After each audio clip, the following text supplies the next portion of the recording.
ഇന്നൊരു അടിപൊളി bread recipe ആയാലോ. ഞാൻ സാധാരണ ബ്രെഡ് ബട്ടറിലോ അല്ലെങ്കിൽ നെയ്യിലോ നമ്മളൊന്ന് റോസ്റ്റ് ചെയ്തിട്ടുണ്ടല്ലോ, ബ്രെഡ് ഒന്ന് റോസ്റ്റ് ചെയ്താണ് സാധാരണ കഴിക്കാറ് കേട്ടോ. അപ്പോൾ പൊന്നപ്പനും അത് കുറച്ചൊക്കെ കഴിക്കും, ഒരുപാട് പക്ഷെ കഴിക്കത്തില്ല. അപ്പോൾ ഈ മുട്ട കൊണ്ട് നമുക്ക് ഈ ബ്രെഡിൽ എന്തെങ്കിലുമൊക്കെ ചെയ്ത് കൊടുത്താൽ ഈ മുട്ടയോ അവർക്ക് കിട്ടും, ബ്രെഡും അവർ കഴിക്കുമല്ലോ. പക്ഷേ ബ്രെഡ് അത്ര ഹെൽത്തി അല്ല, എന്നാലും വീറ്റ് ബ്രെഡ് കുറച്ചും കൂടെ നല്ല കേട്ടോ. ടേസ്റ്റ് അത്ര പോരെങ്കിലും നല്ലതായിരിക്കും. അപ്പോൾ ഇതിന് വേണ്ടിയിട്ട് നമുക്ക് കുറച്ച് സാധനങ്ങൾ ആവശ്യമുണ്ട്. ആദ്യം ഒരു മുട്ട പൊട്ടിച്ചൊഴിക്കുക.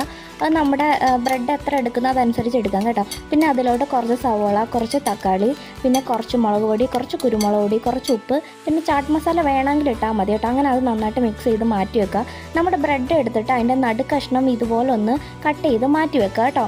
എന്നിട്ട് നേരെ നമുക്കൊരു പാനിലോട്ട് കുറച്ച് ബട്ടർ ഇട്ട് ഒന്ന് മൊരിച്ചെടുക്കാം. അപ്പം ഇതിൻ്റെ നടുക്കത്തെ സാധനവും ഞാൻ ഇതിൻ്റെ കൂടെ മൊരിക്കുന്നുണ്ട്. അത് ഇതിൽ വെക്കാൻ വേണ്ടിയിട്ട് എടുത്തതാണെങ്കിലും ലാസ്റ്റ് എനിക്കിത് വെക്കാൻ തോന്നില്ല, കാര്യം അതിൽ സ്പേസ് കിട്ടുമോ അറിയാത്തതുകൊണ്ട് ഞാൻ പിന്നെ അത് വെച്ചില്ല കേട്ടോ. അങ്ങനെ നമ്മുടെ മിക്സ് താണ്ട ഈ സെൻറ്ററിലോട്ട് ഒഴിച്ചു കൊടുക്കുക. അത് എന്നിട്ട് കുറച്ച് നേരം വേവാനായിട്ടൊന്ന് വെയിറ്റ് ചെയ്യുക കേട്ടോ. എന്നിട്ട് ഇത് ഒന്ന് വെന്ത് വരുമ്പോഴത്തേക്കിന് നേരെ തിരിച്ചിടുക. ഞാനിത് തിരിച്ചിടുന്ന സമയത്ത് ക്ലിക്ക് ചെയ്യാൻ മറന്നുപോയി, അതുകൊണ്ട് അത് കിട്ടിയില്ല കേട്ടോ. ഇപ്പം നിങ്ങൾ വിചാരിക്കും ഈ സാധനം കരിഞ്ഞിട്ടുണ്ടെന്ന്, പക്ഷേ കരിഞ്ഞിട്ടൊന്നും ഇല്ല കേട്ടോ.